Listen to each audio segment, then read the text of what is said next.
got the disembodied hand there floating on the screen.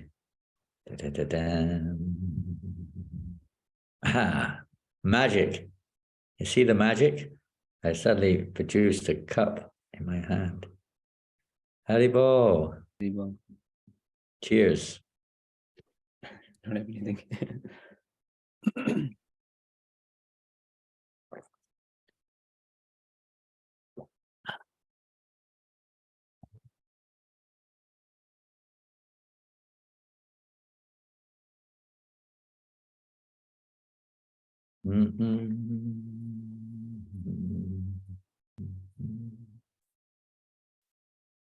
Namo Vishnu Padaya Krishna Prestaya Bhutale Srimate Bhakti Vedanta Swami Niti Namine Namo Vishnu Padaya Krishna Prastaya Bhutale Srimate Bhakti Vedanta Swami Niti Namine Namaste Saraswate Dene Gauravani Pracharine Nirvasesha Sunyavadini Asachade Shatarine Namaste Saraswate Devine Gauravani Pracharine Nirvasesha Sunyavadini Astachare Satari Dine Shri Krishna Chaitanya Prabhu Nityananda. I told you that was intoxicating. Shri Advaita Gadadhar Shivasari Gaura Bhakta Vrinda Shri Krishna Chaitanya Prabhu Nityananda Shri Advaita Gadadhar Shivasari Gaura Bhakta Vrinda Oh, Hare Krishna, Hare Krishna, Krishna Krishna, Hare Hare, Hare Rama, Hare Rama, Rama Rama, Hare Hare, Hare Krishna, Hare Krishna. Krishna Krishna Hare Hare Hare Rama Hare Rama Rama Rama Hare Hare Hare Krishna Hare Krishna Krishna Krishna Hare Hare Hare Rama Hare Rama Rama Rama Hare Hare Hare Krishna Hare Krishna Krishna Krishna Hare Hare Hare Rama Hare Rama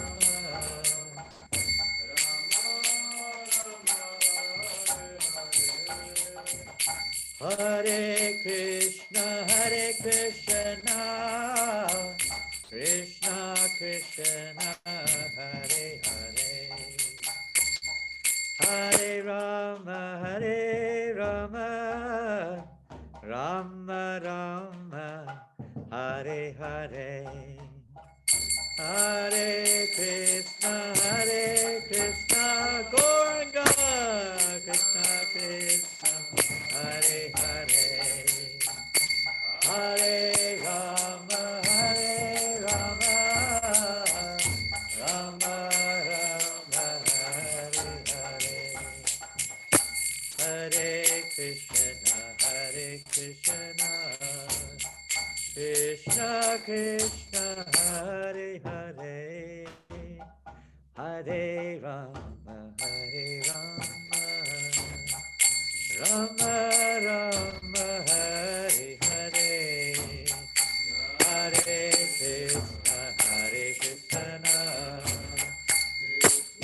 Krishna Hare Hare, Hare Rama, Rama Rama, Hare Krishna, Krishna Krishna, Hare Hare, Hare Rama, Rama Rama, Hare Hare, Hare Krishna, Krishna Krishna, Hare Hare, Hare Rama, Rama Rama, Hare Hare, Hare Krishna, Krishna Krishna, Hare Hare, Hare Rama, Rama Rama, Hare Hare, Hare Krishna, Krishna Krishna, Hare Hare, Hare Rama, Hare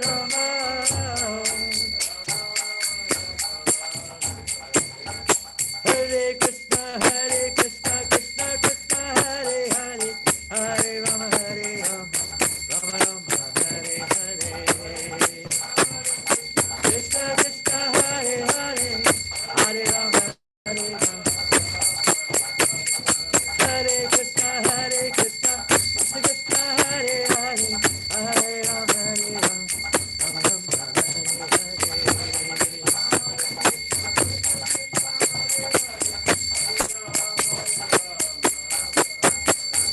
Hare Krishna, Krishna Krishna, Hare Rama, Rama Rama, Hare Hare.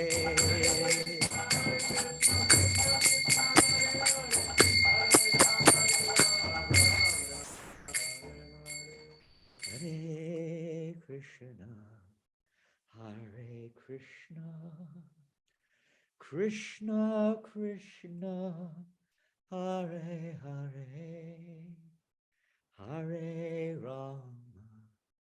Hare Rama,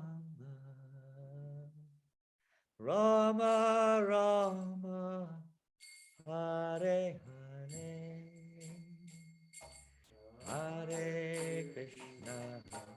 Hare Krishna, Krishna Krishna, Hare Hare, Hare Rama,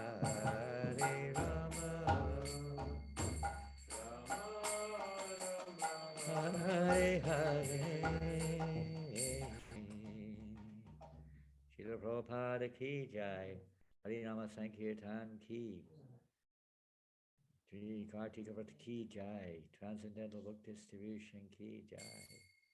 Go Premanandi, all glorious to the assembled devotees, all glorious to Sri Guru and Sri Gauranga, glorious to Srila Prabhupada.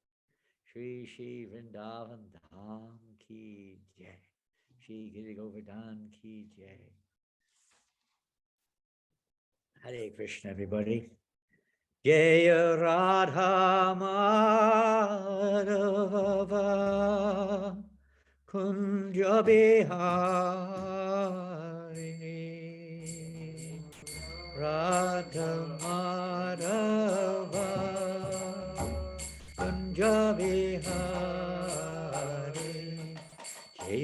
Radha Madhava Kunjo Bihari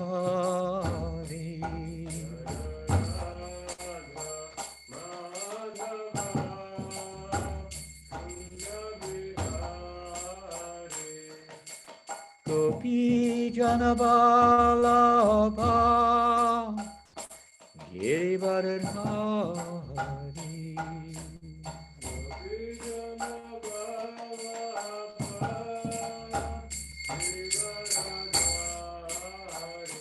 Jaya Gopi Janabalabha Girivardhari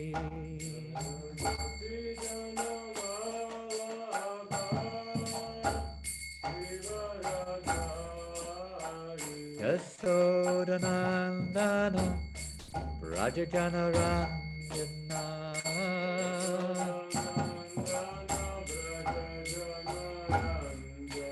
Yasodanandana Brajajanarandana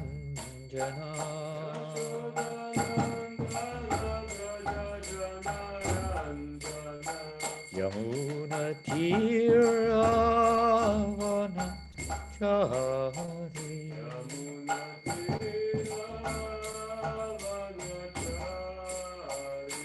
Yamuna Tiravana Chari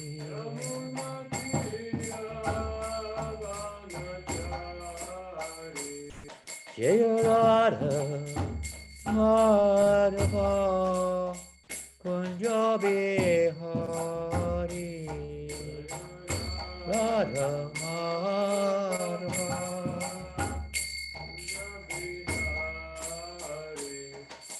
Gopi Janabalabha Girivardhari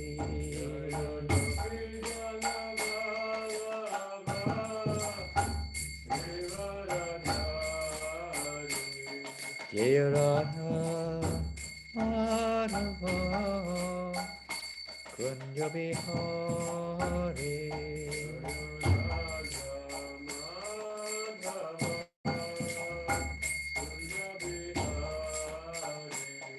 Jaya Radha Madhava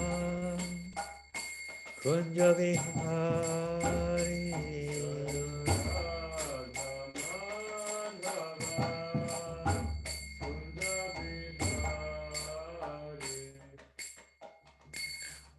Jai Srila Prabhupada ki Jai. Grantaraj Srimad Bhagavatam ki Jai. Sri Sri Gaurnitai ki Jai. Sri Sri Jagannath Baladev Subhadra ki Jai. Sri Vrindavan Dham ki Jai. Srila Prabhupada ki Jai. Sri Harinama Sankirtanam ki Jai. Brihat Pradanga ki Jai. Go to Goloka campaign ki Jai. If you don't know what that is, it's not some, let's say, what do you call it? Something to do with, our goal to go to Goloka. It certainly is. But it's a specific campaign which is inaugurated by Vaisheshika Prabhu and others in the senior Vaishnavas who are very enthusiastic to see Srila Prabhupada's books distributed by one and all. This is not a monopoly. The distribution of Srila Prabhupada's books is everyone's opportunity. It is the greatest opportunity. Practically, we may not be able to do other activities like deity worship, farming, opening restaurants, even opening temples. We may not even be able to go to a temple. All these activities are so wonderful in serving Krishna, but everyone can distribute books, practically speaking, some way or another. It's a great privilege, a great opportunity. So this Go to Goloka is this campaign now from October, November, December to distribute as many of Srila Prabhupada's Bhagavad Gitas as we can all over the world. The target, I think, is 3 million everywhere, all over the world. combined effort to distribute Srila Prabhupada's books in this particular time with the Christmas book marathon, Prabhupada book marathon coming up shortly, and the Gita Jayanti, I think is early this year, early in December sometime. A great opportunity to be a part of this, I say, special concession. Go back to Goloka, go to Goloka. Taking everyone back to Goloka Vrindavan. And this is the method, but this is Prabhupada's given us this method of achieving this objective goal by giving this knowledge of the path to go. Also explains Goloka Vrindavan, Srimad Bhagavatam, and giving us the path to back to Godhead.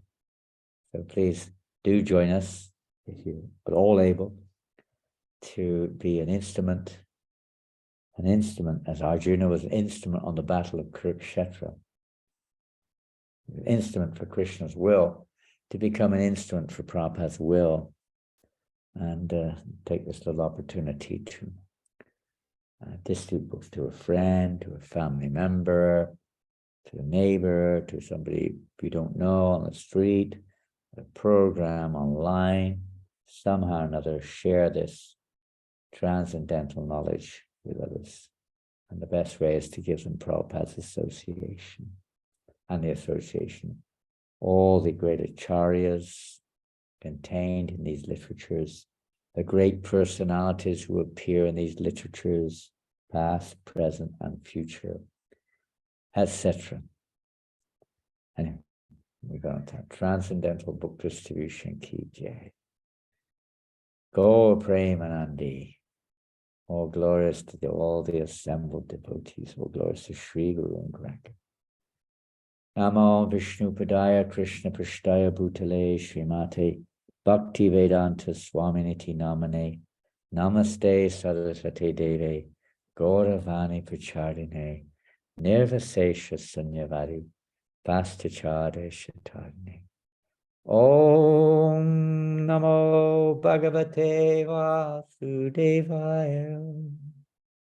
Om Namo Bhagavate Vasudevaya.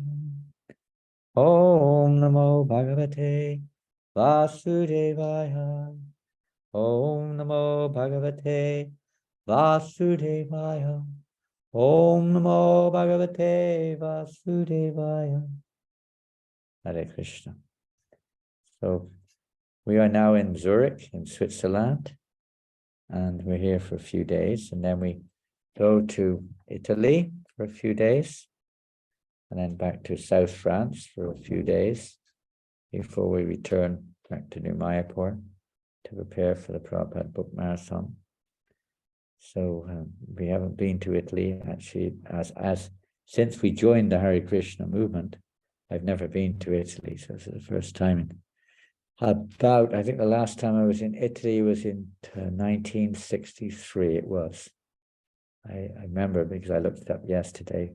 I was mentioning it when I was last there was an earthquake where we were. So I looked it up to see what year it was. It was 1963. Oh no, I tell a lie. I did go back again, hitchhiked through the north of Italy in 1969. So that was the last time we were in Italy. So 53 years visiting devotees in one part of Italy for a few days. But wherever we are, we have our technology to bring us, you could say, a little closer together in different parts of the world to try to put Krishna in the center of our lives. Vrindavan, to put Krishna, the holy name. I would say we're all chanting in Australia, and you're chanting in New Zealand, and someone's chanting in Malaysia, and Fiji, and Africa, and India, and Europe, America, Russia, everywhere. Chanting, we're all chanting the same mantra, we're offering to the same Lord, we're hearing the same teachings, we're practicing the same process. I would say this way we're all packed up together. It appears physically that we're separated, but really we're not. We're all together in the same family, in the same team. When more and more we put Krishna in the center of our lives, and more we put the instructions of the Lord's representative in the center of our lives, the more we'll feel we're together, protected. So today we're reading Srimad Bhagavatam, and I think it's the second chapter. We'll continue where we left off last week. So today, the verse number, Masika, 23, is it? Is it 23 or 2? I think it's 23, Maharaja. 23. Okay, if you could, it's a long verse, and we've kind of moved on a little bit here. We have moved on from the series of verses which are very, let's say, prominent verses in this first canto of Srimad Bhagavatam, foundational verses in the practice of devotional service. But every verse is essential. So we're moving on now to text 23, if you can share screen. Sattvam vajastamo iti prakrite gunasthaya yukta parak purusha eka ihasyatate dityade hari virinchi hareti sangya shreyamsi tatrakahu sattvatanor ninam shuhu. And it's a very long verse, and it's quite a long purport also. So what we'll do is we will go on to the translation, not go on the word for word. The translation. So Sutta Goswami is continuing to speak in response to the sages of Naimisharanya for the sake of the welfare of all living entities. And this verse today, the transcendental personality of Godhead is indirectly associated with the three modes of material nature, namely passion, goodness, and ignorance. And just for the material world's creation, maintenance, and destruction, he accepts the three qualitative forms of Brahma, Vishnu, and Shiva. Of these three, all human beings can derive ultimate benefit from Vishnu, the form of the quality of goodness. And purport. That Lord Sri Krishna should be rendered devotional service, as explained above, is confirmed by this statement. Lord Sri Krishna and all of his plenary parts are Vishnu Tattva, or the Lordship of Godhead. From Sri Krishna, the next manifestation is Baladev. From Baladev is Sankarshan. From Sankarshan is Narayan. From Narayan, there is the second Sankarshan. And from this Sankarshan, the Vishnu Purusha avatars. The Vishnu, or the deity of the quality of goodness in the material world, is the Purusha avatar known as Shirodakshayi Vishnu, or Paramatma. Brahma is the deity of Rajas, passion, and Shiva of ignorance. They are the three departmental heads of the three qualities of this material world. Creation is made possible by the goodness of Vishnu, and when it requires to be destroyed, Lord Shiva does it by the Tandava Nritya. Boom, boom, drum which he beats. The materialists and the foolish human beings worship Brahma and Shiva respectively, but the pure transcendentalists worship the form of goodness, Vishnu, in his various forms. Vishnu is manifested by his millions and billions of integrated forms and separated forms. The integrated forms are called Godhead, and the separated forms are called the living entities, or the jivas. Both the jiva and Godhead have their original spiritual forms. Jivas are sometimes subjected to the control of material energy, but the Vishnu forms are always controllers of this energy. When Vishnu, the Supreme Personality of Godhead, appears in the material world, he comes to deliver the conditioned living beings. who are under the material energy. Such living beings appear in the material world with intentions of being lords, and thus they become entrapped by the three modes of nature. As such, the living entities have to change their material coverings for undergoing different terms of imprisonment. The prison house of the material world is created by Brahma under instructions of the personality of Godhead, and at the conclusion of a kalpa, the whole thing is destroyed by Shiva. But as far as maintenance of the prison house is concerned, it is done by Vishnu. As much as the state prison house is maintained by the state, anyone, therefore, who wishes to get out of the prison house of material existence, which is full of miseries like repetition of birth, death, disease, and old age, must please Lord Vishnu for such liberation. Lord Vishnu is worshipped by devotional service only, and if anyone has to continue prison life in the material world, he may ask for relative facilities for temporary relief from the different demigods like Lord Shiva, Brahma, Indra, and Varuna. No demigod, however, can release the imprisoned living being from the conditioned life of material existence. This can be done only by Vishnu. Therefore, the ultimate benefit may be derived from Vishnu, the personality of Godhead.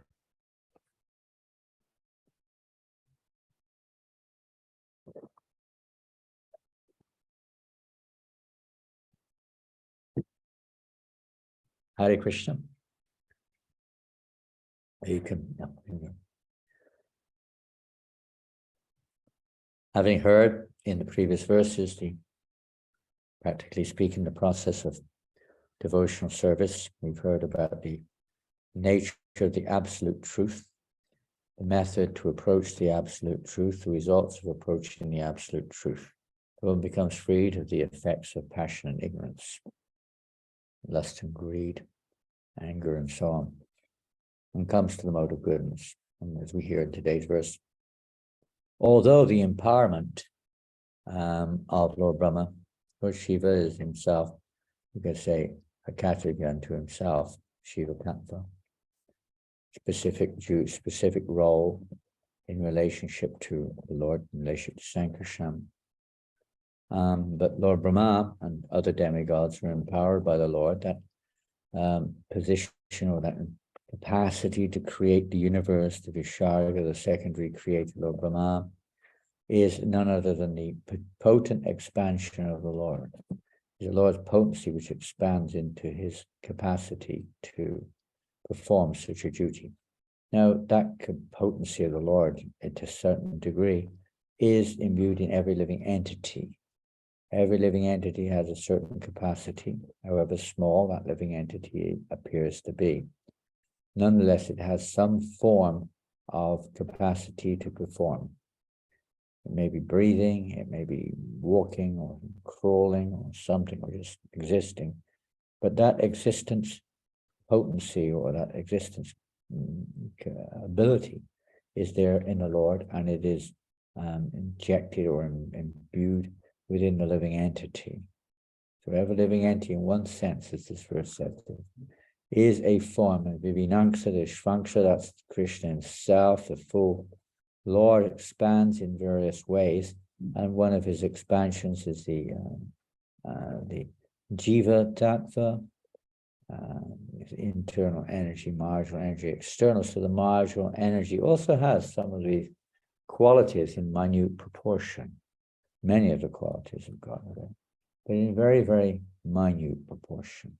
And they're manifested accordingly, just like light is revealed according to the situation. If you have dark curtains, you can't see much light at all. If the curtains are very light, then the light comes through quite a lot. And if you have no curtains, it comes through more or less fully. So it's not so much the light or the truth, it's more or less the method of the coverings of the living entity, or the consciousness of the living entity, how covered or how it's covered. And some living entities, although they are by nature imbued with these qualities of Godhead in a minute proportion, are not very manifested. They're very, very covered. They're very dull. In the human life, we get a mixture of coverings. Some people are more in the mode of goodness, which is not so covered. Those in the mode of ignorance are very, very covered, deep. deeply in ignorance, then there's practically no light, like a child, an embryo in the womb or something. There's practically no light and no sign, no way that this message of Krishna consciousness is easily penetrating into their dark consciousness. They're very covered. So, generally speaking, of course, Lord Shiva is known as the Lord of that particular mode of nature, a mode of ignorance, which shrouds the living entity. But still, because he's an expansion part of the Supreme Lord, a specific partial expansion, you could say, of the Lord, with a specific nature and capacity, etc. Still, if one serves him or follows him, then there can be some definite benefits from that if it's done properly. Lord Brahma is a little different. Generally speaking, Lord Brahma is a jiva, a living entity, marginal entities generally, but he's empowered with a much greater capacity than normal. And that empowerment is an expansion of the Lord. The post is a post. Lord Shiva in this material world may also be seen in this regards, as we've been hearing here a little bit, like a post, but it's, in one sense, is not. It's an expansion of Lord Shiva to perform this particular role. He has his position beyond and above the manifested material world. Whereas Lord Brahma is not. That's simply a post within the material world. It has no other function in the spiritual realm. As such, Lord Shiva is protector of the Dham. He has his own abode, Kailash, certain type of, let's say, service is rendered there.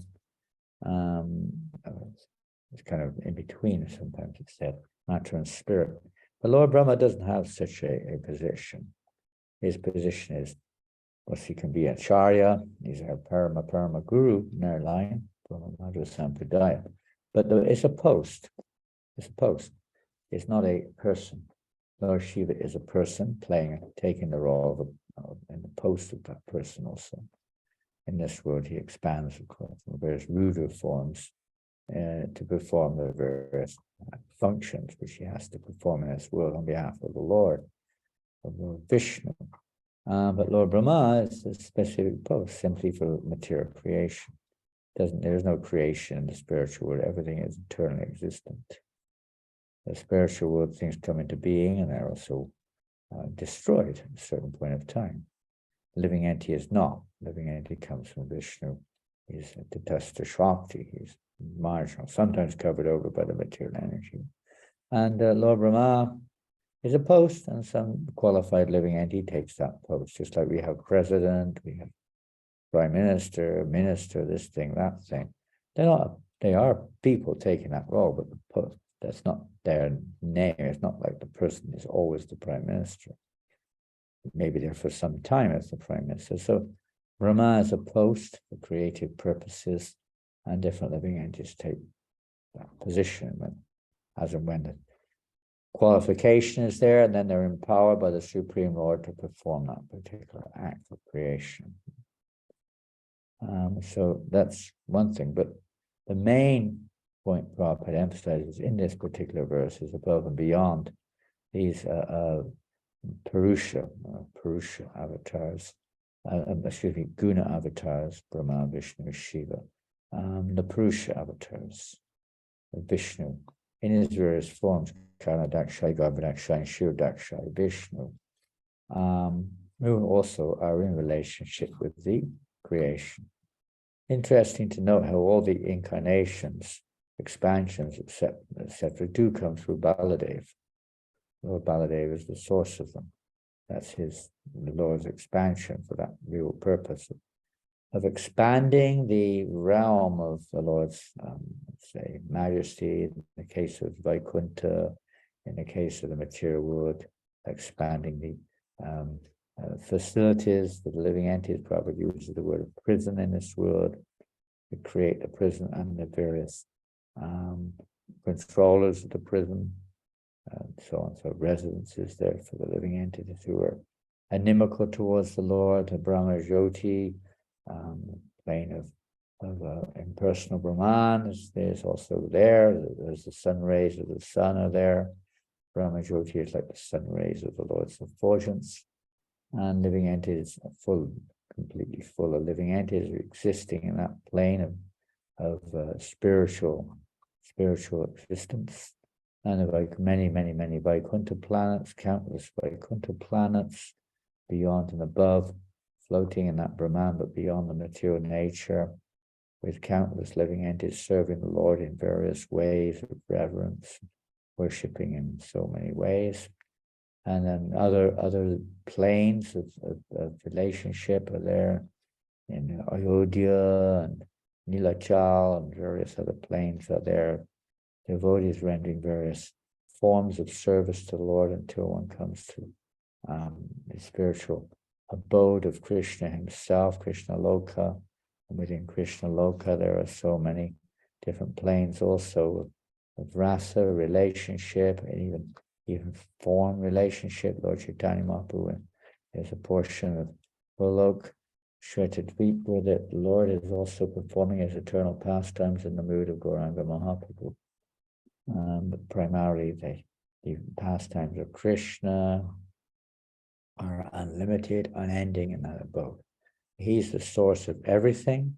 He's the source of Brahma and Vishnu, the source of the material energy. He's the source of the spiritual. He's the source of Balaram.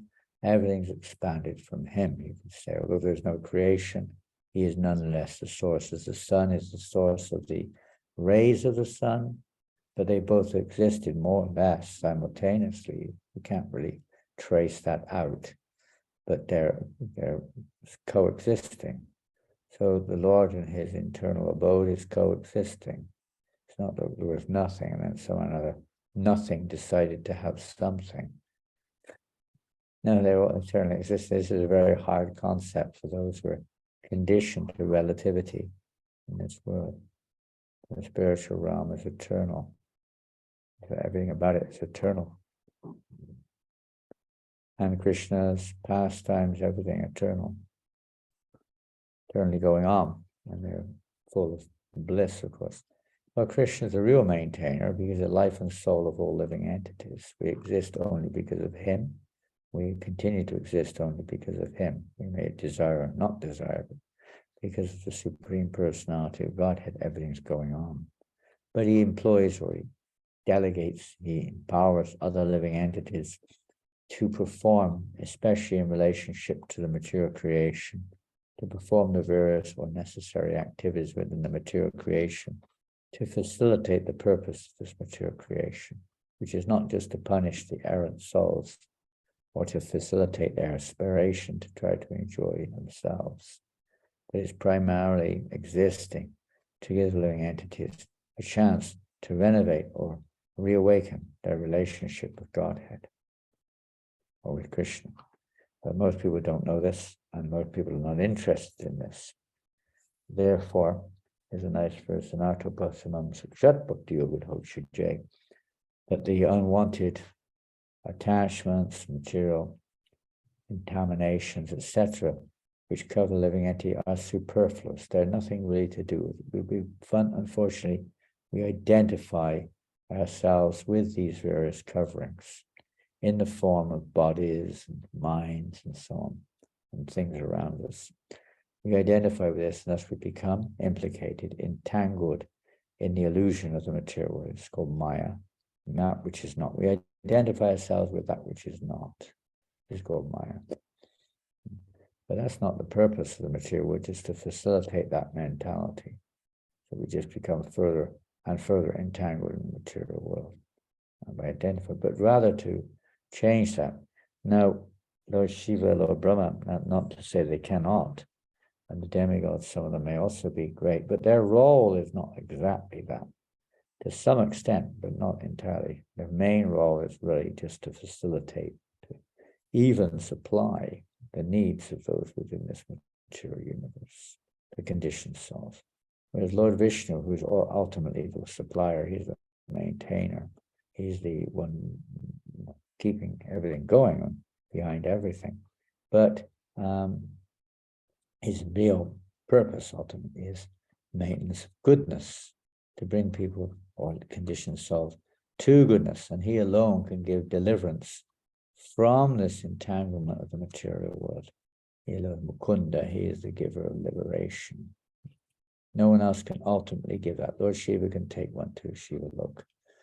Lord Brahma, in the role of a pure devotee, that's something else. But in his role as the administrator, universal creator, that's not his role. That's not his role. He has another role, spiritual, that's no problem. But in terms of the actual duty of Brahma, his role is simply in the mood of creation and keeping everything going along in that way. With Lord Vishnu's mode of goodness, maintaining. Everything we do has this characteristic. We build something, and that requires passion. And we destroy it maybe at a certain point in time. That's the mode of ignorance. But to maintain it, we can take, for instance, a relationship between a man and a woman. There may be other ways of looking at it, no doubt, but in one sense, they're coming together as passion, attraction, desire. They come together. And as we see in many cases now, separation is also very prominent, the mode of ignorance. But to maintain that relationship does take goodness, takes the mode of goodness. So that really means turning to Lord Vishnu, turning towards Krishna, and everything else comes into perspective, comes into balance. Anyway, this is within the material realm, and Prabhupada is emphasizing here that the worship of Lord Vishnu, the worship of Lord Krishna alone can satisfy. And we hear that from the previous verses, only unalloyed devotional service to the Supreme Lord, Yayatma Supasidati, Ahoitikia Apatiyataya Yatma Supasidati. Only that unalloyed, unmotivated devotion to Vishnu or Krishna can satisfy the self. Everything else is only a temporary arrangement. All the benedictions of the demigods, all the statements of the Vedic literatures almost exclusively lead to only a temporary situation. Whereas Srimad Bhagavatam is subject matter to help us to understand our eternal nature, a plane where we never have to return to this material world, as Krishna says. One who understands its transcendental nature, my appearance and activities does not have to take birth again in this material world, but attains my eternal abode. Now, this is the purpose of the prison house. And those serious about wanting to get out should turn to the proprietor, not to just one of the agents within the prison. They may be a nice guy or not a nice guy, but that won't release one. They may put in a good word for us, but they of themselves cannot release us from this Maya. Maya is very strong, very hard to overcome. But those who surrender unto me can cross beyond it easily, Krishna says. Surrender to the Lord. We have to know who to surrender to. Who to surrender to. And sometimes people surrender to Lord Vishnu, not so much to Lord Brahma, we don't hear much about that, especially to Lord Shiva. In one sense, okay, but in another sense, not, because the tendency is that one stays at that station, one doesn't really appreciate or understand the nature of Krishna, immersion in his one, or whatever it may be, or misunderstanding what it means to surrender to Lord Vishnu, and one ends up, as to Lord Shiva, one ends up imitating instead of following. I've probably given an example many times how Lord Shiva swallowed the poison which was produced from the churning of the milk ocean by the demons and demigods, and a lot of poison produced, and Lord Shiva himself personally swallowed that poison, but some of the poisons were drops were spilling out of his hand as he swallowed them. And thus we have all kinds of poisonous creatures in this world today as a result of that, poisonous plants, insects, animals, and so on and so forth. So that also represents the taking of toxics, or intoxications, also comes in that way.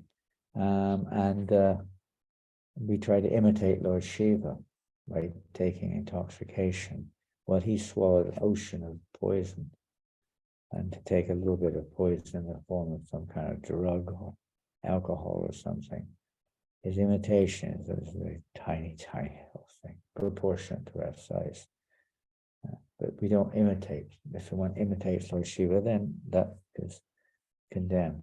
But if one follows Lord Shiva's path of devotion, he is also all Vaishnava and Tatar Shambhu is considered to be the greatest Vaishnava also. We follow his path. How does that mean? Well, there are certain, you have to see, but in various Puranas and statements, Lord Shiva has given so many instructions, even in the worship of Lord Krishna. So many prayers that even in the Bhagavatam we find Lord Shiva glorifying Krishna. We follow his path. He's also a Charya.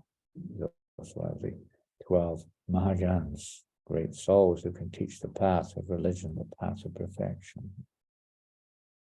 But Lord Vishnu alone is the ultimate objective, is the ultimate goal, and he is the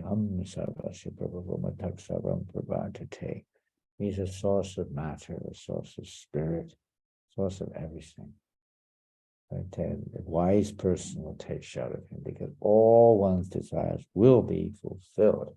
It doesn't mean they're going to be fulfilled in the sense of I got my Rolex watch, I got my BMW, I got my husband, my wife, my this, my that.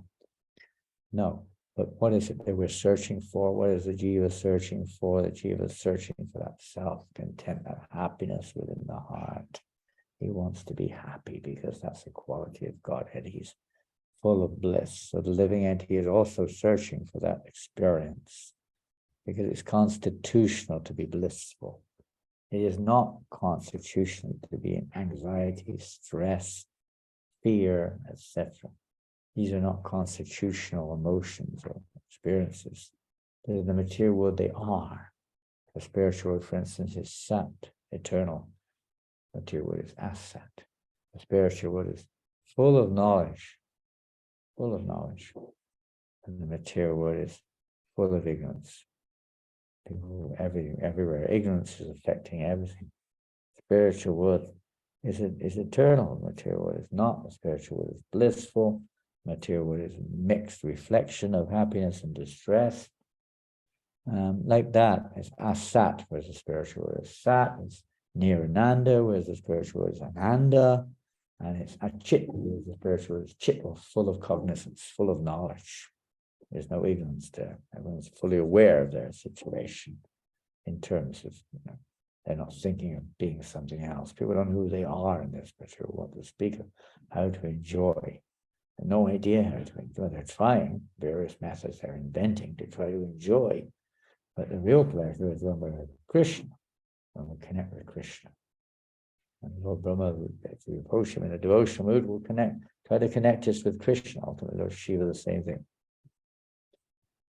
So their roles are very great. But the main thing is to come to Krishna, to surrender to Krishna. In the purport, Srila Prabhupada.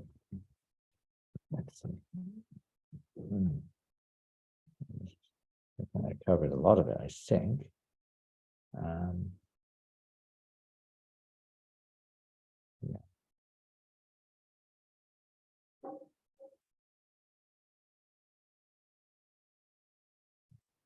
Anyway, we pretty much briefly covered most of the points of this purport as far as I can see. Okay, well, we have 2 more classes today here in Zurich. We have one already, and now this one, and 2 more coming up. So we had a late night program last night, and we may have to catch up on a few things today. So if anyone has any questions, please feel free to ask. You're most welcome.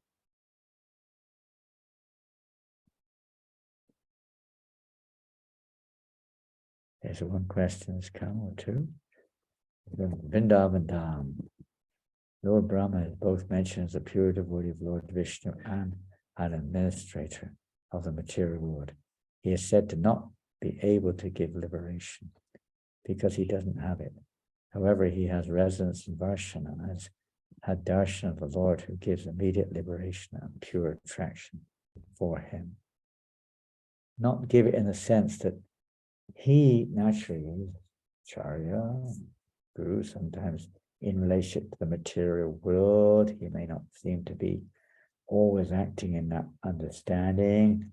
He appeared to be an illusion when he came to or saw the pastimes in Vrindavan of Krishna stealing, or any of the pastimes, Krishna having picnics on the bank of Jamuna, killing a Gasura and so on, quite astonishing. And it appears that Lord Brahma misunderstood and wanted to, a little bit overwhelmed with pride.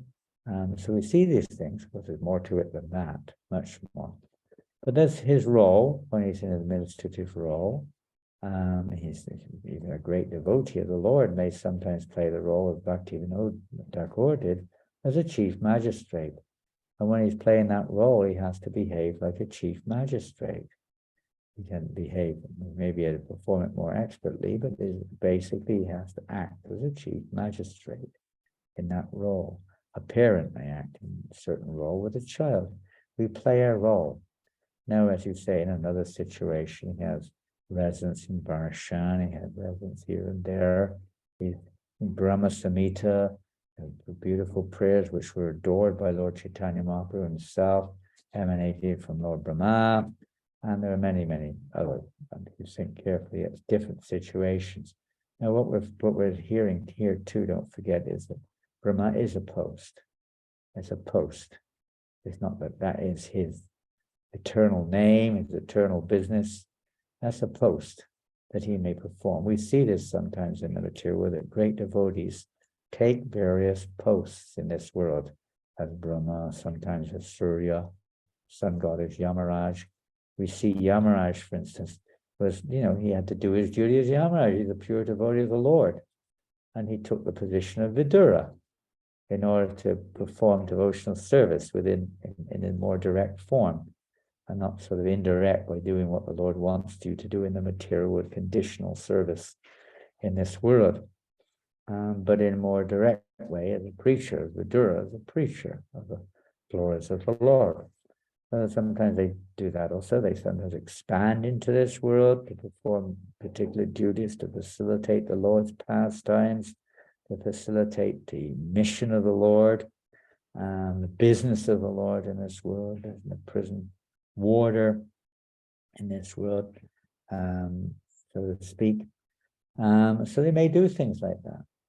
But at the same time, when the situation arises, they can also act in a different way. As a man may act in a different way at home than he does in the court, or when he's driving his car, or when he's playing sport, or worshipping, or whatever the person does, they may behave differently. So in the case of devotional service, Lord Brahma, when that comes too, will also give all good directions to the living entities how to progress spiritually, not just to facilitate the living entities' desires and karmas within this world, but how to advance spiritually. He can do that for sure. But as far as giving liberation is concerned, the prison warder may be very good, giving good advice to the prisoners. He may even to the point where he recommends them, please release this prisoner, but he doesn't have the power in of himself to release the prisoner. He may know all that needs to be known, but he doesn't have that ability. That is alone. This is Krishna's energy. We are Krishna's energy. Everything belongs to Krishna. Everything is his energy.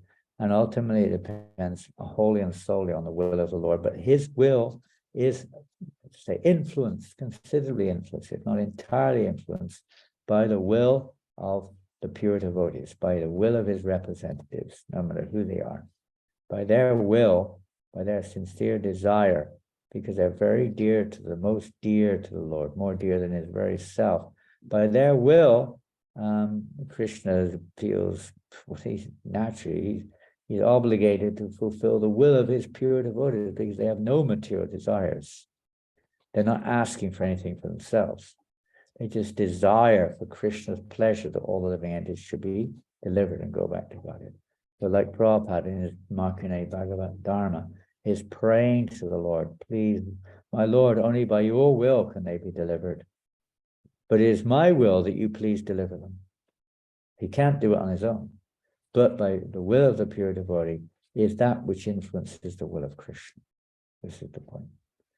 So they are not necessarily able to give like that.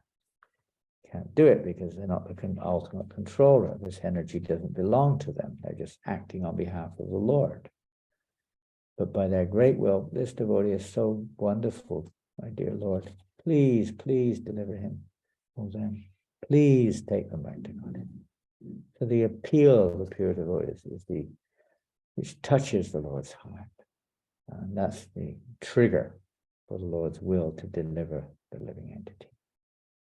And so surely such great devotees are eternally residing. They can do both.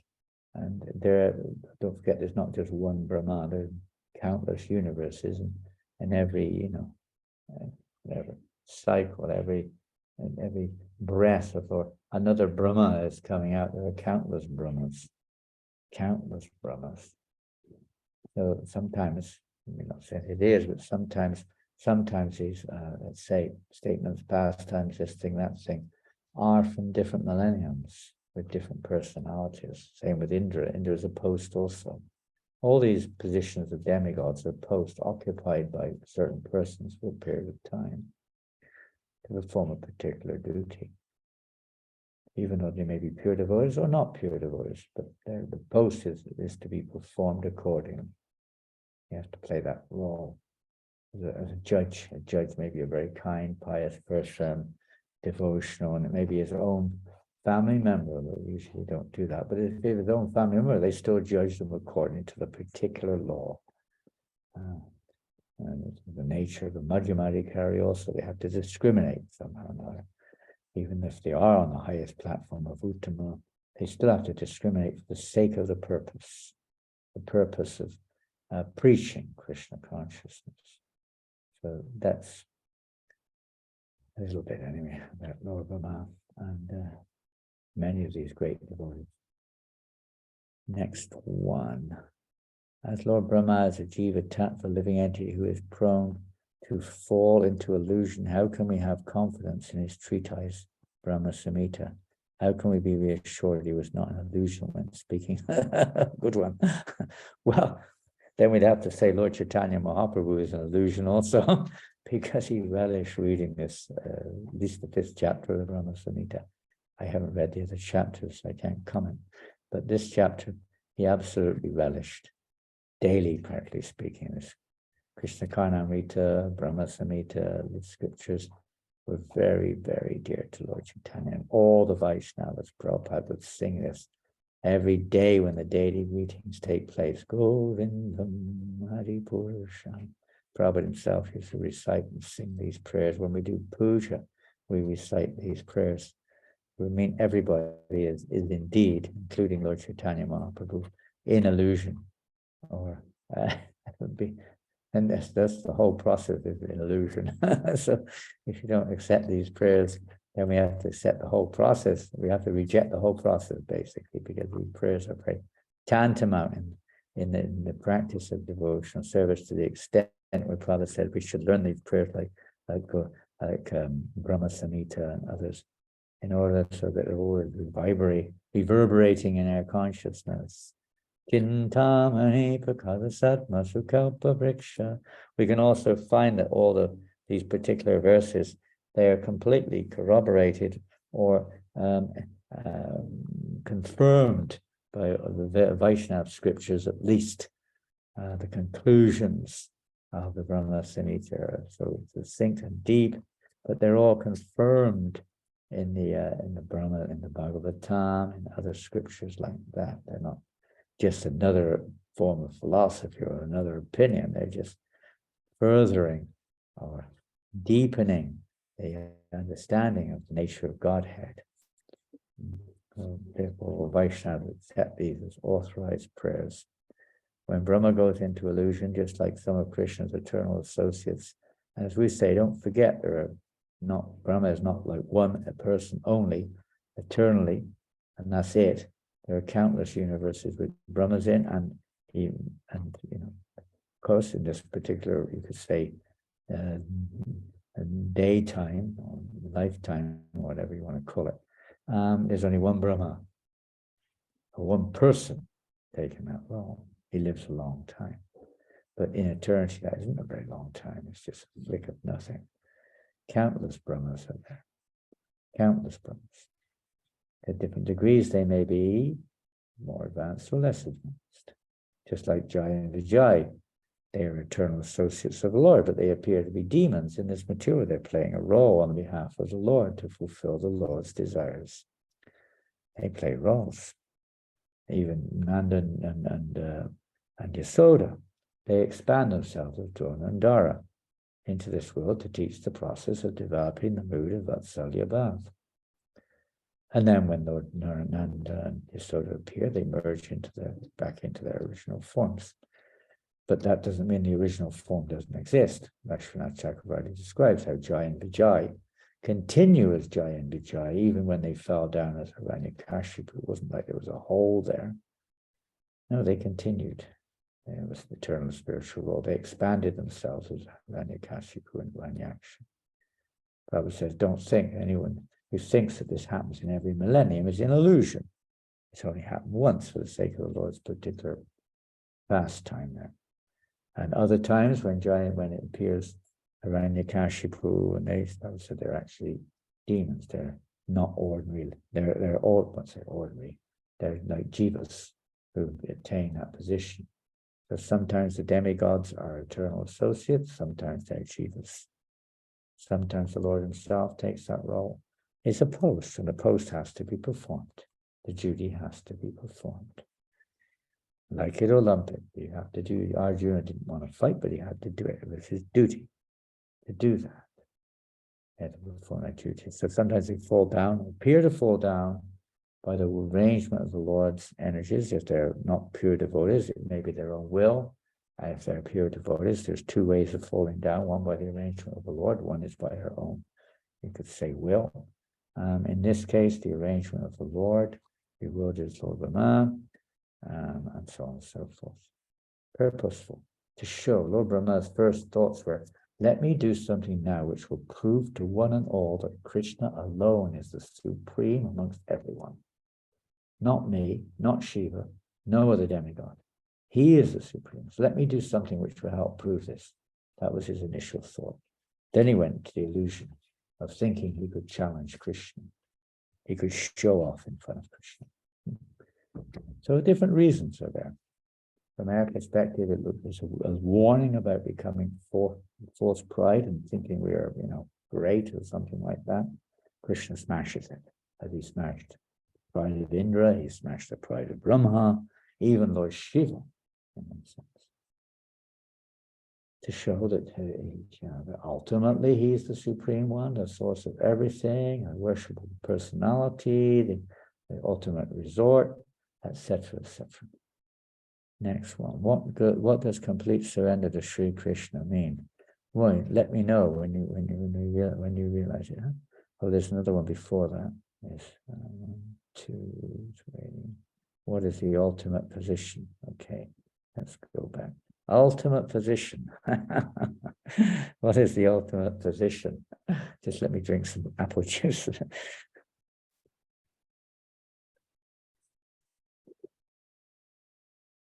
It's a very wonderful, deep topic, subject matter. Now, everything emanating from Krishna. Everything has its purpose. It's not a random kind of thing, we may pass air or burp or something. It's not like that. Everything about Krishna is perfect.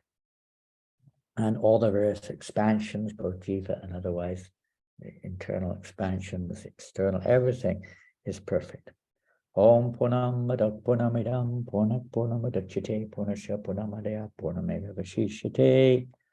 We sometimes chant this verse from Ishopanishad. Everything is perfect, complete in itself. So everything emanating from the complete is also perfect. So everything that emanates from Krishna is perfect. Perfect. And Krishna is the ultimate. So in one sense, when everything is playing its part according to its position, according to what Krishna's will is, for that particular emanation, that's the ultimate position. It may appear different. Now, one devotee may say that, no, and we see this all the time. Lord Chaitanya, when he was in Sri Rangam, he had long, you can read in Chaitanya Charitamrita, discussions with Venkatabhat on the relative, absolute, if you want to call it relative, but absolute position of Lord in Aishwarya Bhav and not in Madhurya Bhav. The worship of Lakshmi Narayan, the worship of Radha Krishna, but for Venkatapat, the worship of Lakshmi Narayan is ultimate. You see, that's his nature. And of course, we're not in a position to analyze our own situation properly at this stage. But in the absolute sense, yes, there will be nobody left in Vaikuntha. You could say, well, is that a loss? Well, Krishna's expanded in that way. There's another aspect of his personality that he hasn't expanded. Doesn't need to. He could expand in a way that living entities only have a particular rasa or only in a particular mood. But he hasn't. It's a variety is the spice of life. So he's expanded in these various ways for various reasons of his own. And consequently, he's never alone. So there are countless living entities who are also expansions of the Lord. They may be Vibhinangsur or servitor expansions in that particular mood. And it would be wrong for them to not serve the Lord in that particular mood. That's their nature, Hanuman's nature. He can't become a gopi. It would be wrong. It's totally ludicrous. His nature that's his perfection. That's his ultimate perfection. Is to serve Krishna, serve Ramchandra in that role, to serve Lord Narayan in that particular role, to serve Lord Nrsimhadev in that particular role. It's their ultimate perfection. But that would depend on an individual living entity. And what that is, we're created, or let's say we have, creation infers beginning. We have a particular nature. Now, the unique thing is, we do hear, of course, that the Lord Chaitanya Mahaprabhu has come with a specific aspect, let's say, of giving this ultimate perfection, that through the Sankirtan movement, all fruits can come. All fruit, this word fowl was mentioned this morning, all fruits can come from this tree of devotional service, whatever they are. If the living entity does desire, for whatever, in constitutional or whatever it may be, reason to taste apples when it's a pear tree, he'll have apples. When you go before Lord Jagannath, different devotees, they have a different vision of Godhead, and Lord Jagannath reciprocates with that particular devotee. Many stories of them. So similarly, in the spiritual realm or in the process of devotional service, the Lord reciprocates. As they surrender unto me, I reward them accordingly. So if one is, by the grace of Lord Chaitanya Mahaprabhu, what are we to speak about the details of this? But by the mercy of Lord Chaitanya Mahaprabhu, nothing is impossible. Transformation can even take place. Although even there we see in the example of the brother of Rupa and Sanatana, Anupam, he could change his bhav, his eternal associate of Lord Ram. He knew, Venkatapat also knew that the relationship of Madhurya Ras, Vatsalya Ras, in Goloka Vrindavan, Sakya Ras, is higher in terms of its intensity of loving reciprocation. It's sweeter, much more imbued with various, characteristics of loving exchange, etc. More pleasing in one sense. But if you give an example, for instance, if you're in the court, if the wife comes into the court and starts having a loving relationship with her husband, it would be completely inappropriate. It would almost be against the law. She'd probably be escorted out of the court, even though it's the husband of the chief justice or whatever he is, the magistrate, whatever he is. It's inappropriate. It doesn't fit. There's a place for every type of mood, of every type of relationship. And when that situation, there's no conscious involvement, even in Goloka Vrindavan. I mean, when the cowherd boys are in the forest enjoying cowherd pastimes or eternal pastimes, but they're not, they're completely absorbed. There's no Mother Yasoda there. She doesn't have that mood. Even the gopis are not there. It's just not even, it doesn't come in. It's like it's a different plane of pastime going on. And that's perfect. We're living into this thing, oh God, Why did he end up as a coward boy when I could have been a gopi? I just said the wrong thing at the wrong time. It's not like that at all. It's complete, perfect and complete. Everything perfect and complete. So when we say ultimate, ultimate means everything is perfectly connected to Krishna's will. All varieties of rasas, all varieties of service, although there appears to be higher and lower, and indeed we could say there are in terms of the intensity, but all of them are important to Krishna. The Lord Chaitanya put more emphasis on the Madhurya Ras, no doubt about that. Some of our acharyas or acharyas may have put more emphasis on other rasas. Ballabha Sampradaya more on the Vatsalya Bhav, and some others on the Sakya Bhav, others mostly on the Dasya Bhav, and some on the Shanta Bhav. But Madhurya Ras contains everything that's contained within all the other rasas. So therefore, in that sense, it's the most complete. Complete, more complete, most complete. But they're all perfect and they're all ultimate for those devotees in that particular mood, in that particular rasa.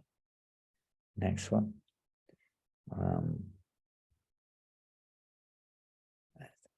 Read that. How to avoid offenses in the Dham. The devotee just on his way to the Dham right now. What should be our attitude when visiting Vrindavan and other holy places?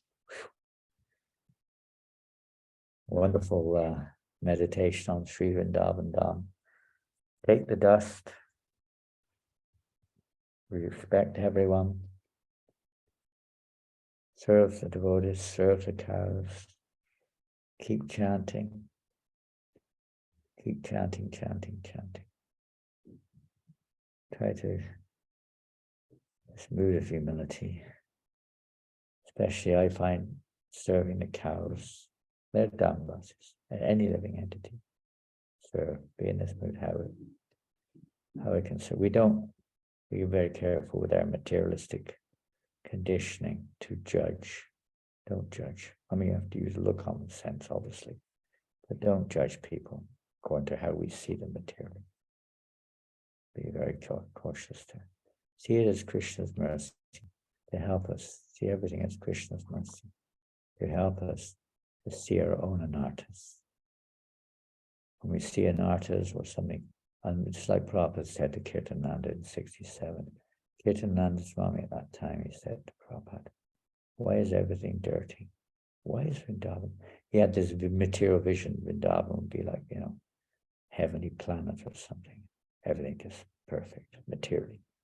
But he didn't see it like that. Dirt, scrawny dogs, barking at you, and dust everywhere, and hot, and people pestering you for donations. And it just doesn't look what we conceived of as Vrindavan, broken buildings. And Prabhupada said, you're seeing it like dirty, like this, because your heart is dirty. So see it, everything like that. It's Krishna. We can't see it, Sri Krishna Namati. We can't see the transcendental realm with our material senses. But if we have this humble, this respectful attitude, then, and to understand that everything Krishna's arranging, whatever we can see, or whatever we do experience, is to help purify our heart.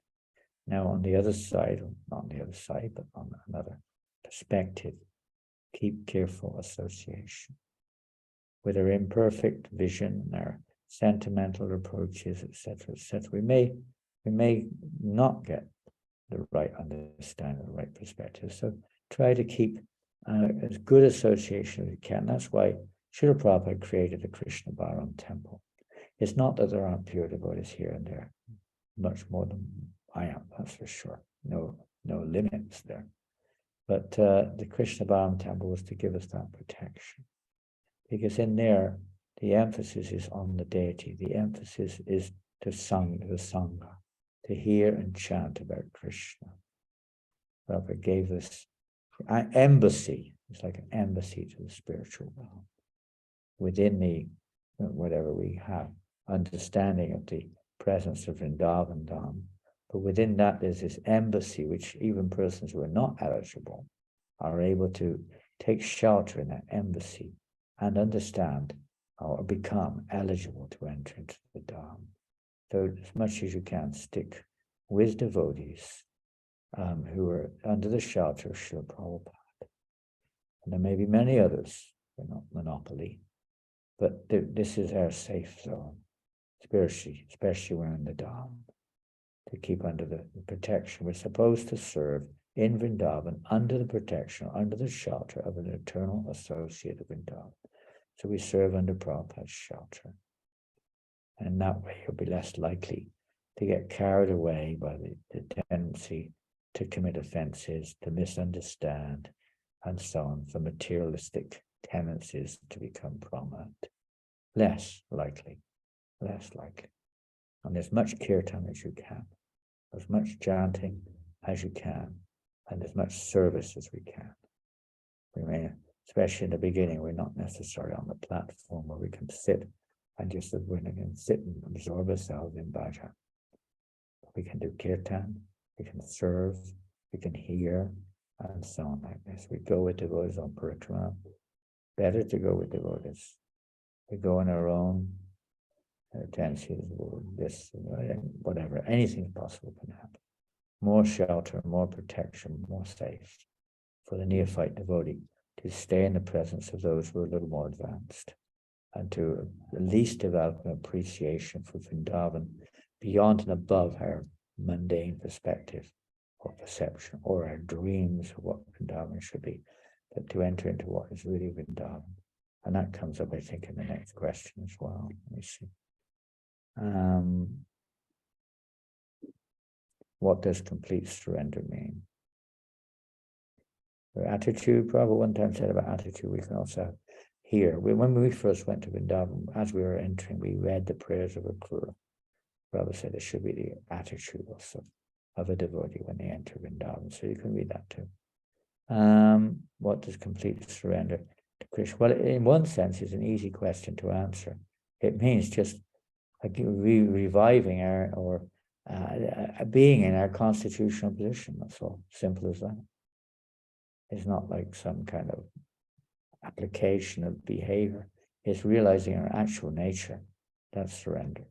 When we accept our actual nature. Right now, we're trying to establish a false nature according to our karma and condition in this world.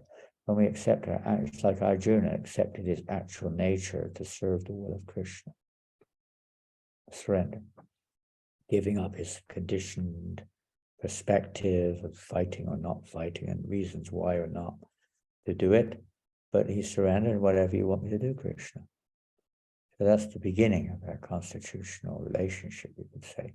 Whatever you want me to do. But whatever angle we look at it, because that can be discussed also by those who are more qualified. But the position of the living entity, when the hand plays its part, is perfect.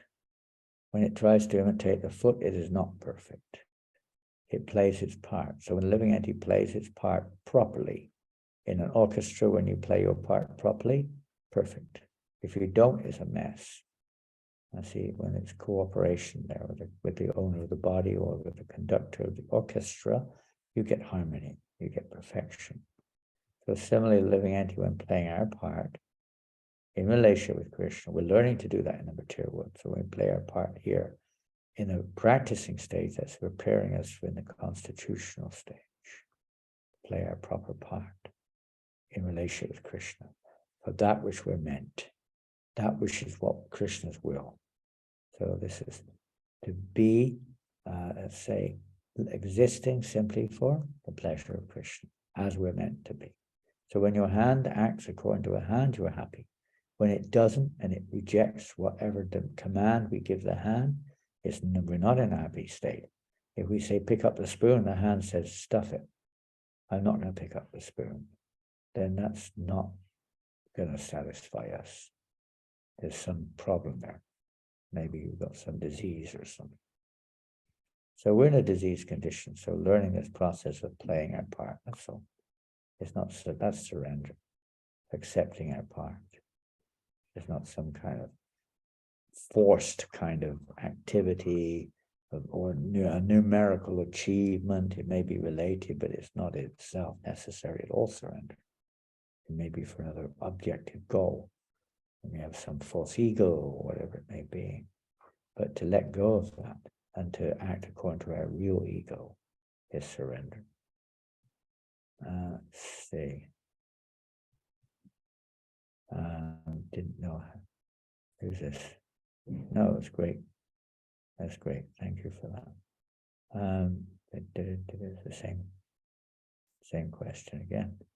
How can we tell if fall down or offense is due to our own tendencies or influence from others or influence of the three modes of past life karma? We're already fallen. When we talk about fall down, we're, in one sense, we're already fallen. And when we have this mentality that we are fallen, then you can't really fall. But if you think you're not fallen, then the danger of fall comes in.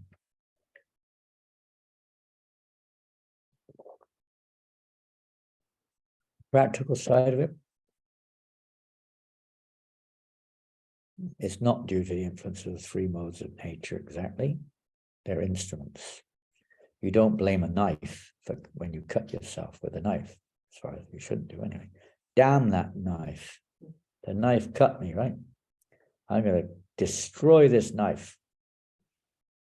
But that's not very intelligent.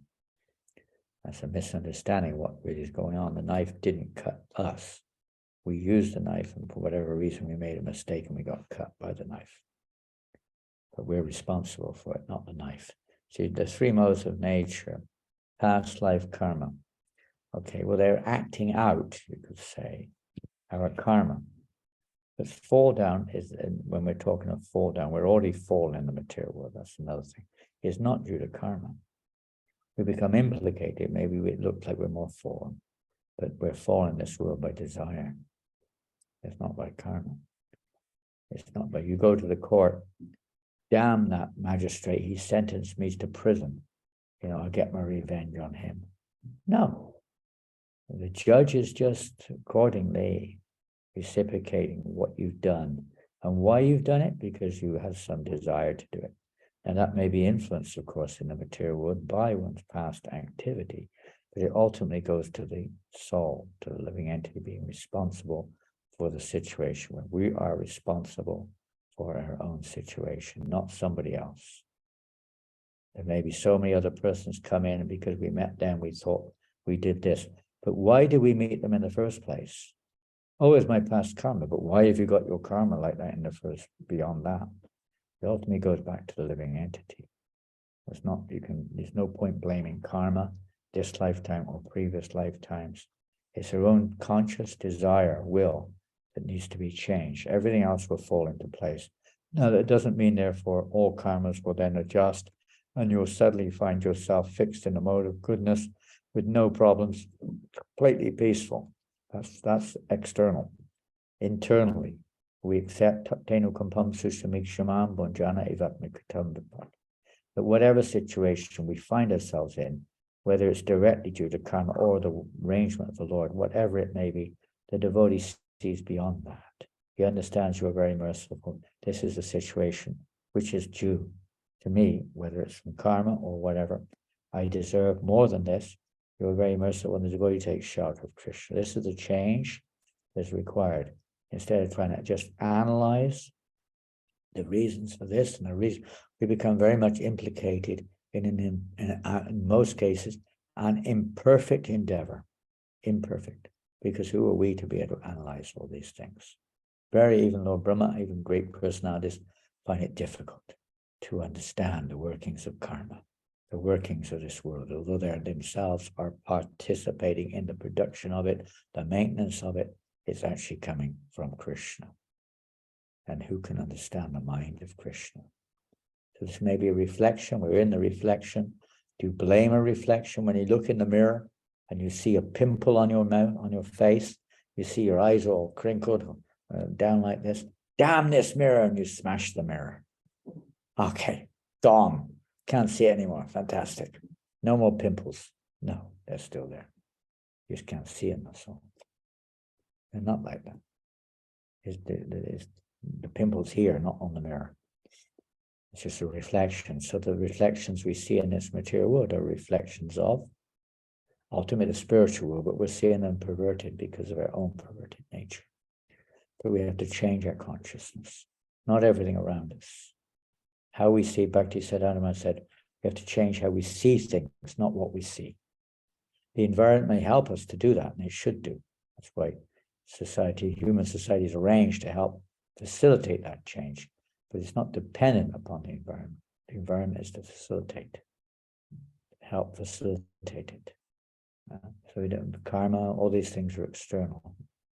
What's the other one you mentioned? Tendencies due to influence from others, but it's all due to the will of the Lord is guiding everyone. We meet with certain persons to give us opportunities to advance or to become further entangled. We have to take responsibility for those choices. But the devotee, one who's a little bit more mature than we are, acts in such a way to help us not to make choices which further entangle us or cause us to fall away from devotional service. If we're practicing devotion, they always try to help. So the help of a Vaishnavas, is essential in this regard to protect us from more likelihood of falling down from the practice of devotion. So important is association of devotees is our shelter. This is our shelter. They engage us in service. They engage us in chanting and hearing. They help us to avoid the mind dragging us away through maybe by preaching or by their loving association, etc. Try to help us not to be the intelligence, not to be controlled by the mind. At their stage, these are kind of like relevant things. For a pure devotee, it doesn't mean anything. But for a conditioned soul, yes. Oh, my mind's overcoming my intelligence, and I'm feeling like I've got to go, I can't take this anymore. And the devotee comes along, what's up, Prabhu? You don't look like you look a little bit disturbed. Are you okay? Oh, no. My mind, and I don't, wow, go on and on.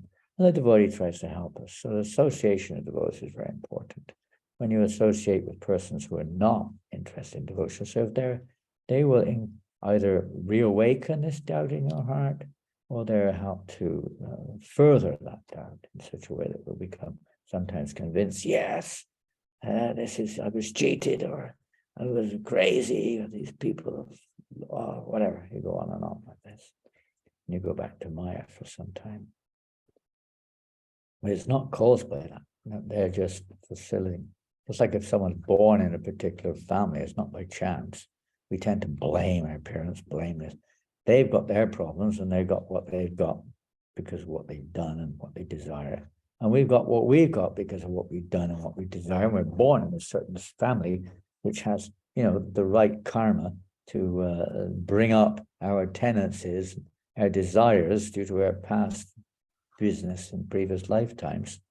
And it comes up in their association. It's already there. It just comes to the surface. Like churning the milk ocean. It's already there. It just comes up by a certain mixture. It comes out. So like that. So the real thing is our own perspective, our own perception, our own consciousness. That's what really counts. But to try to change that, everything else, nothing else then is let's say, going to overcome the consciousness at all. But when our consciousness is still very weak, very fragile, then definitely we need strong association, protection in different ways, reminding regularly, strong sadhana.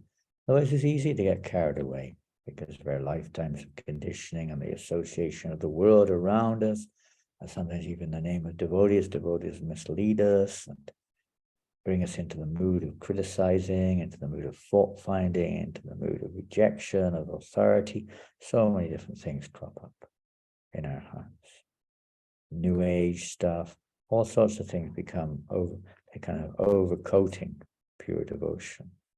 And as we become boom, boom, boom, boom, further and further away in the objective goal, which we started with, we're not here to accommodate our conditioning. We're here to change it, not to accommodate it.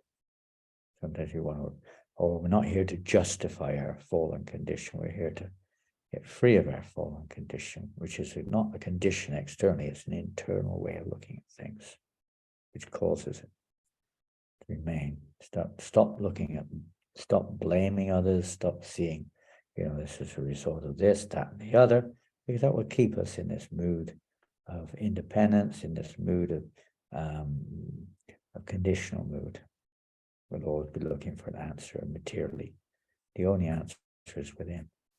That we've forgotten Krishna, that we're still seeing ourselves as the enjoyer, we're still seeing the world around us as mine, or somewhere I'm from, or I do enjoy it, or something or another, should be adjusted.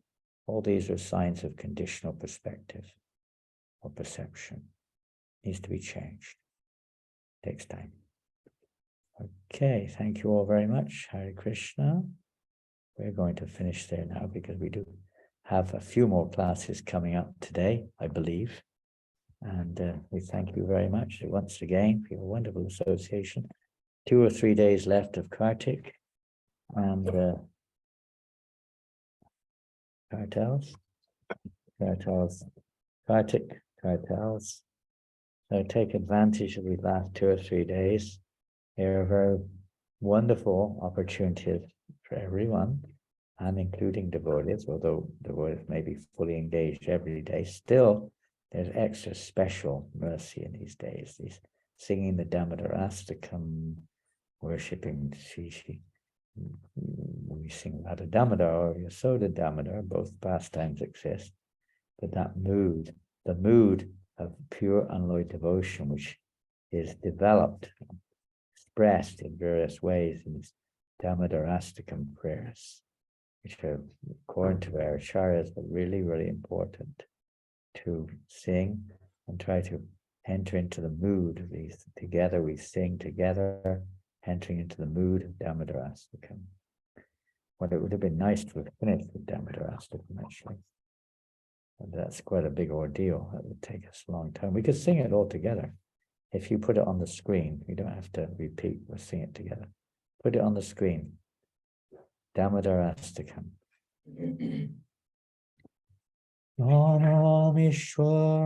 Namamishwaram Sat Kirtantarupam Lasat Kundaram Gokuli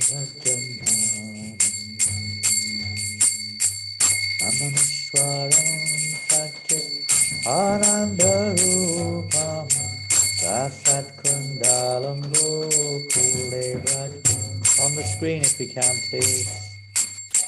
Yasoda Vigolukavatapamanam Param Vishwam Hatyam Katoditya Gopa Yasoda Vigolukavatapamanam Param Vishwam Katoditya Gopa Udantam Mohornitra Yogmam Hijantam Aramboja Yugmena Satam Kanetam Udanta Mohornetra Mamijantam Yugmena Satam Kanetam Muhushvasya Kampa Chire Kampa Kantas Pitagravam Damodaram Bhaktivaram Muhushvasyakampa Vivekantakanta Vipagaivam Damodaram Vichidriksvalajivaya Rananta Kunde Pragosham Nimajantam Akyatayam Vichidriksvalajivaya Ananta Kunde Pragosham Nimajantam Akyatayam Kariyeshitageshu bhaktaditatma Guna prema tatam Shatavitti vande Kariyeshitageshu bhaktaditatma Guna prema tatam Shatavitti Arundeva moksam Namakavadim vam Gachanyam vineham Varesham Dotiham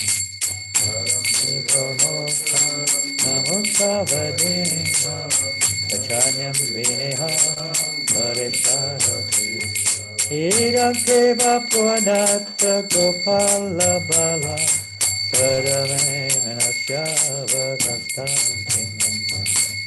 Dakeva Purnata Gopala Bala Sarame Manasyava Rastam Itange Kamboja Madhyata Nila Vitam Kuntalaya Snigdha Rakata Kotya Yange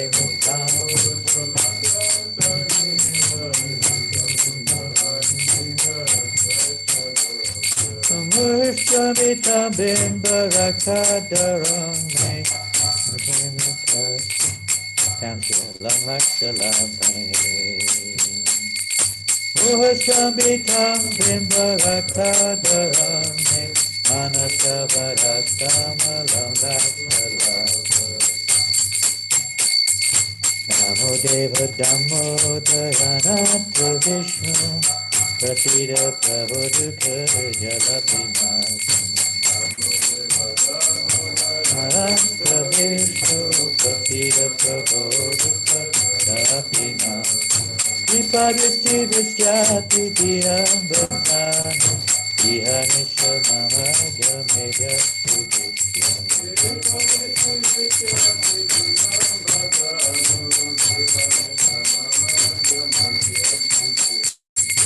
Viverakmajo Bharo Jaiva Yoga Kaya Mukito Bhakti Bhagavata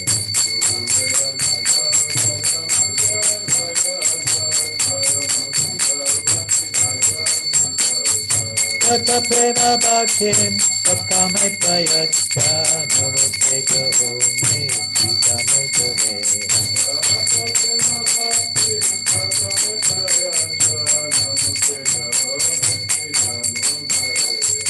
Namaste Sitame Purati Sitame Pariyodhaya Yakavishtasatame Sitame Namo Radhikaya Pradiyapiyaya Namo Radhikaya Pradiyapiyaya Namo Radhikaya Pradiyapiyaya Radhe Namo Nantalilaya Devaya Tubhyam Namo Nantalilaya Devaya Tubhyam Namananta Lilaya Devaya Tubhyam Oh, Hare Krishna, Krishna Krishna, Hare Hare, Hare Rama, Rama Rama, Hare Hare. Krishna Krishna, Hare Hare, Hare Rama, Hare Krishna, Krishna Krishna, Hare Hare, Hare Ram, Rama Rama, Hare Hare. Haribo, oh, Hare Hare Krishna, Krishna Krishna, Hare Hare, Hare Ram, Ram Hare Hare. Krishna Krishna, Hare Hare. Jaya Radha, Radha, Radha,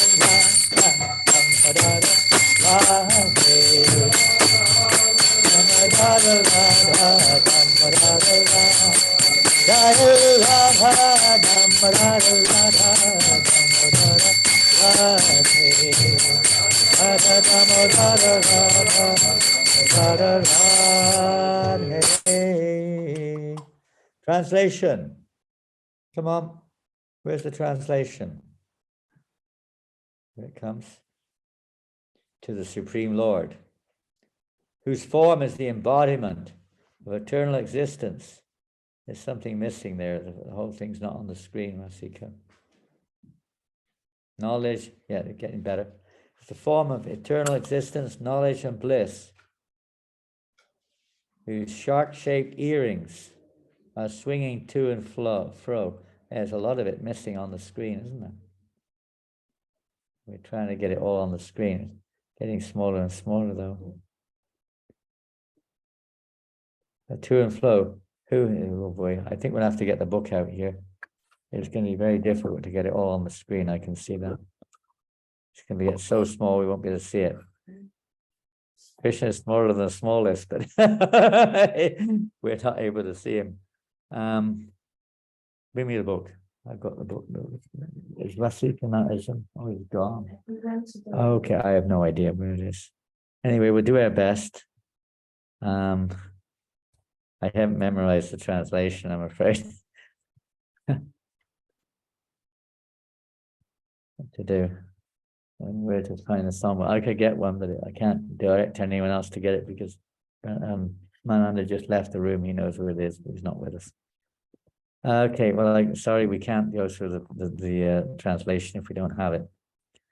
So you have to read it yourself, but there's very deep understandings there in the translation. Different modes of devotion are there. We may be starting again. Oh, here we are. We've got it. Thank you. To the Supreme Lord, whose form is the embodiment of eternal existence, knowledge, and bliss. We're trying to keep it stable. Whose shark-shaped earrings are swinging to and fro. Who is beautifully shining in the divine realm of Gokul. Who, due to the offense of breaking the pot of yogurt that his mother was churning into butter, and then stealing the butter that was kept hanging from a swing, is quickly running from the wooden grinding mortar in fear of Mother Yasoda, who was being caught from behind by her, who ran after him with greater speed. To that Supreme Lord, Sri Damodar, I offer my humble obeisances. Can you imagine anyone running at greater speed than the Lord? It's her devotion. It's so ever accelerating, intense devotion. Seeing the whipping stick in his mother's hand, he is crying and rubbing his eyes again and again with his two lotus hands. His eyes are filled with fear, and the necklace of pearls around his neck, which is marked with 3 lines like a conch shell, is shaking because of his quick breathing due to crying. To this Supreme Lord, Sri Damodar, whose belly is bound, not with ropes, but with his mother's pure love, I offer my humble obeisances. Just meditate on this. This is so purifying. Whatever our position is, it's just so purifying to just meditate on this mood of devotional love and just see how Krishna is reciprocating like an ordinary child or like a friend or a lover with his devotees, so that they also can relish the sweetness of that relationship.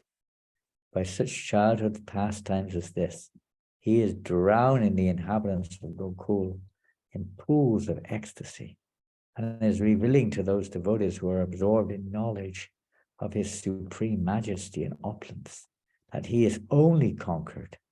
This is today's verse, similar thing. Only conquered by devotees whose pure love is imbued with intimacy and is free from all conceptions of awe and reverence. With great love, I again offer my obeisances to Lord Damodar, hundreds and hundreds of times.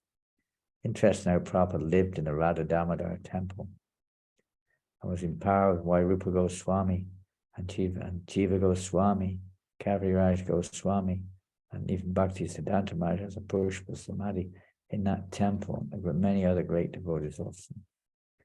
O Lord, although you are able to give all kinds of benedictions, I do not pray to you for the boon of impersonal liberation, nor the highest liberation of eternal life in Vaikuntha, nor any other boon which may be obtained by executing the 9 processes of bhakti. O Lord, I simply wish that this form of yours as Balagopal in Vrindavan may ever be manifest in my heart. For what is the use to me of any other boon besides that? Or this. Dhruva, we just heard the story of Dhruva Maharaj this morning. O Lord, your lotus face, which is encircled by locks of soft black hair, tinged with red, is kissed again and again by Mother Yasoda. And your lips are reddish like the bimba fruit. May this beautiful vision of your lotus face be ever manifest in my heart. Thousands and thousands of other benedictions are of no use to me. O Supreme Godhead, I offer my obeisances unto you, O Damodar. O Ananta, O Vishnu, O Master, O my Lord, be pleased upon me. Whatever level we're on, please, be pleased that I can move forward. By showering your glance of mercy upon me, deliver this poor ignorant fool who is immersed in an ocean of worldly sorrows and become visible to my eyes. O Lord Damodar, just as the two sons of Kuvera, Manigriva and Nalakuvara, were delivered from the curse of Narada and made into great devotees by you in your form as a baby tied with rope to a wooden grinding mortar. In the same way, please give to me your own prema bhakti. I only long for this and have no desire for any kind of liberation. Prema bhakti.